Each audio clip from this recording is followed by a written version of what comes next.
I'm Chantal Roberts, and I'm a nationally recognized insurance thought leader regarding claims practices, standards, and procedures. Today on The Art of Adjusting, we're discussing coinsurance, something that is not well understood by both insurance professionals and lay people.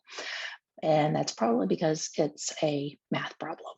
I don't do math, not at all. But I can do co-insurance because a lot of the hard work has already been done by the field appraiser through her valuation of the building. Insurance professionals may still refer to the valuation as a Marshall and Swift, but they were bought by Core Logic. I'm old school, so I'm going to still call it a Marshall Swift. Just go with me on this one. And what is a Marshall Swift valuation? It's a program, a computer program to value the replacement cost of a building.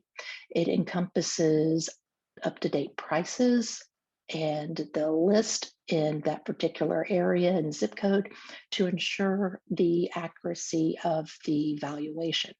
Insurers use it to calculate the replacement cost of a building if the building was a total loss, i.e., if a tornado came and blew the structure down, what it would cost to completely rebuild the structure. Why is this important? Well, the valuation of the building directly ties into the policy limit and the premium. If the policy limit is too high, the premium goes up. If the policy limit is too low, the insured won't be properly indemnified or paid for his loss because he doesn't have enough money to go around. So we need to find that sweet spot. Then what is coinsurance? The policy says, and this is pretty much any policy, the policy says that the insured must keep at least 80% of the replacement cost value of the structure. There are some policies that require 90%, but for all intents and purposes, we're talking about 80%. If the insured does this, keeps 80% of the value in policy limits, then the insured will pay a covered loss 100%. So basically, the insurer will throw in 20%. If the insured comes up short on the limits, the insured then becomes another carrier, another insurance carrier of his damages. In other words, the insured is a co-insurer, and both he and the carrier will pay a portion of the covered damages. So, what does this mean? We're going to get into some math.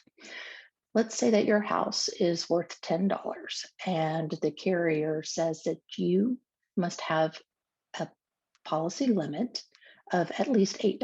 That's 80% of $10, so that you can receive 100% of a covered loss that you sustain. And just to point out, we're only talking buildings here. You can have coinsurance on contents, but I'm not going to get into that. So the insured has a burst pipe with water damage to his house. His policy limit for his house is $8. The house is valued at 10. It's a covered claim. There's no coinsurance issues. The deductible is $1 and the damages are $5. So what would the insured be paid?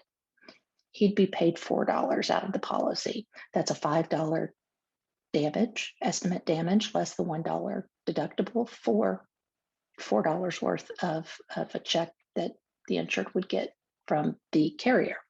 Okay, so what happens if the policy limits on the building is less than the 80%? That's when we get into a math issue. To make sure that insureds are compliant with the policy, adjusters will figure out the coinsurance requirements, and there is a formula. It's very easy. It's how much coverage did the insured have divided by how much coverage the insured should have had. And this is often abbreviated as did over should. So this will give the adjuster a percent that the insured is over or under for coinsurance, and we only care about the under. So using the same figures but the same example, but slightly different figures.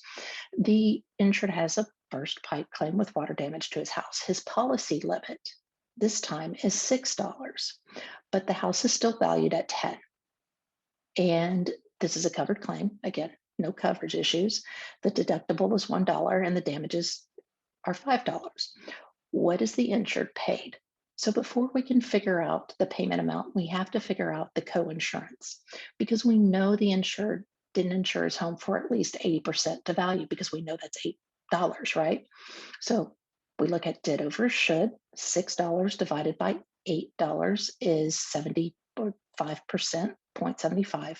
This means the insured will become an insurer of his loss for 25% of a covered loss.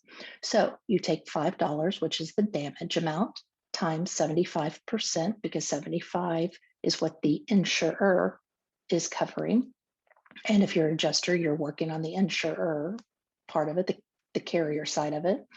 And if you take $5 divided by 75%, you get $3.75. You subtract your $1 deductible.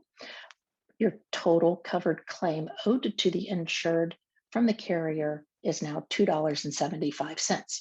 So you see that the insured is paying for some of his loss. He has paid his proportion of it, and the carrier has paid their portion of it. So a few things that I want to point out real quick is that I'm using super simple figures here. This can and it often does get way more complicated. For example, I've not even talked about ACV payments and coinsurance because usually policies require that you pay ACV, actual cash value, before you pay the replacement cost. They hold back that depreciation. If you want to drop me a line about because you want to know more, let me know. I have a few more open slots before the vlog wraps up, and I'll be happy to talk more about coinsurance. Coinsurance does apply to all types of losses. Even when I was a baby adjuster just starting out, I thought that you would only figure coinsurance on total losses, and that's not the case because it's the replacement cost, right? You don't need to worry about it on partial losses, but again, not the case. I've deliberately used a partial loss here. So to point out that coinsurance applies on everything. This week, I've discussed coinsurance and what it is. It applies to every loss, but each claim is different and every insurer has different protocols for handling losses. However, this being in the litigated world that we're in, see below for some legalese. Few claims go to a jury trial, and picking the expert who has been deposed the most or who's gone to trial the most may not be the correct expert. Failing to have a second set of eyes on a claim in order to save some expenses isn't always the best way to resolve a loss. As an expert witness and former claims adjuster, I am sharing my experiences in the art of adjusting. Thanks for watching. I appreciate your time.